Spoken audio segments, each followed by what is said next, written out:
कर्मजं बुद्धियुक्तां हि फलं त्यक्त्वा मनीषिणां जन्मबन्धविनिर्मुक्ता पदं गच्छन्ते नामयम्। कर्मजं सकाम कर्मों के कारण बुद्धि युक्त भुक्ति में लगे ही निश्चय ही फलम फल त्यक्ताम त्याग कर मनीषिण बड़े बड़े ऋषि मुनियों या भक्तगण जन्म बंधन जन्म तथा मृत्यु के बंधन से विनिर्मुक्ता मुक्त पदम पद पर गच्छन्ति पहुँचते हैं। इस तरह भगवत भक्ति में लगे रहकर बड़े बड़े ऋषि मुनि अथवा भक्तगण अपने आप को इस भौतिक संसार में कर्म के फलों से मुक्त कर लेते हैं। इस प्रकार वे जन्म मृत्यु के चक्र से छूट जाते हैं और भगवान के पास जाकर उस अवस्था को प्राप्त करते हैं जो समस्त दुखों से परे है। तात्पर्य श्रील प्रभुपाद द्वारा श्रील प्रभुपाद की जय। मुक्त जीवों का संबंध उस स्थान से होता है जहाँ भौतिक कष्ट नहीं होते हैं। भगवत गीता के 10वें स्कंद के 14वें अध्याय के 58वें श्लोक में कहा गया है, क्षमाश्रिता ये पद पल्लवम पल्लवम महत्व पदम पुण्य यशो मुरारे भावाम बुद्धि वर्तस् पदम पदम पदम पदम पदम यद्यपिदाम न तोषाम। जितने उन भगवान के चरण कमल रूपी नाभ को ग्रहण कर लिया है, जिसने भी वो दृश्य जगत के आश्रय में और मुकुंद नाम से विख्यात है, अर्थात मुक्ति के दाता, उसके लिए उस भव सागर गोखुर यानी गोखुर एक कांटा होता है में समाये जल के समान है।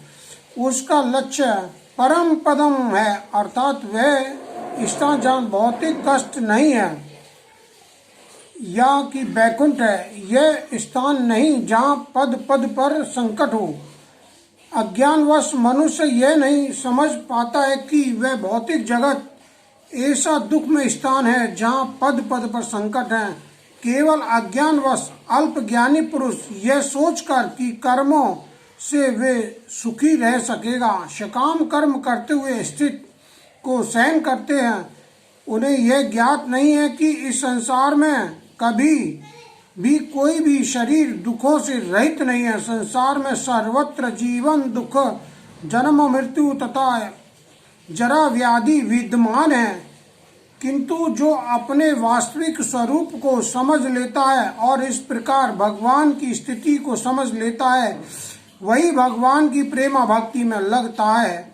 फलस्वरूप वह वैकुंठ लोक जाने का अधिकारी बन जाता है, जहाँ न तो भौतिक कष्ट में जीवन है और न ही काल का प्रभाव तथा मृत्यु वहाँ पर नहीं आती है। अपने स्वरूप को जानने का अर्थ है भगवान की अलौकिक स्थिति को भी जान लेना। जो भ्रमवश यह सोचता है कि जीव की स्थिति तथा भगवान की स्थिति एक समान है, उसे समझो कि वह अहंकार में है और स्वयं भगवत भक्ति करने में असमर्थ है। वह अपने आप को प्रभु मान लेता है और इस तरह जन्म मृत्यु की पुनरावृत्ति का पथ चुन लेता है। किंतु जो यह समझते हुए कि उसकी स्थिति सेवक की है, अपने को भगवान की सेवा में लगा देता है, वह तुरंत ही वैकुंठ लोक जाने का अधिकारी बन जाता है। भगवान की सेवा कर्मयोग या बुद्धि योग कहलाते हैं, जिसे स्पष्ट शब्दों में भगवत भक्ति कहते हैं। जिसमें एक उदाहरण आया अजामिल का। अजामिल ने अंत समय में अपने पुत्र नारायण का नाम जपा, नारायण नारायण कहा, और जब उसका अंत समय में उसके प्राण निकलने वाले थे तो वहां पर भगवान श्री विष्णु ने अपने दूतों को भेजा और वहां भेज करके उसको लेने गए। तो उनसे पहले वहां पर यमदूत भी मौजूद थे और यमदूत और विष्णु दूतों में आपस में चर्चा हुई कि इसको हमें लेके जाना है, इसको हमें लेके जाना है। इस प्रकार से श्रील प्रभुपाद वहां बताते हैं। और जब यमदूत यमराज के यहाँ पहुंचकर उन्होंने उस घटना का जिक्र किया, तो वहां पर यमराज जी ने अपने दूतों को निर्देश दिया कि जो भी व्यक्ति भगवान श्री कृष्ण या विष्णु या राम का नाम लेता है उसको आप कदापि ना लेकर के आए, क्योंकि वह भगवान का भक्त है और उसको यम या उसको विष्णु और या राम या कृष्ण के दूत ही लेकर जा सकते हैं। इसी प्रकार जो व्यक्ति श्री कृष्ण भावनामृत में आकर के भगवान श्री कृष्ण या विष्णु का नाम का जपा करता है तो वह भी उत्तराधिकारी हो जाता है, भगवान विष्णु के गोलोक धाम जाने का उत्तराधिकारी हो जाता है। उसको वहां का रिजर्वेशन यानी वहां का टिकट उसको मिल जाता है।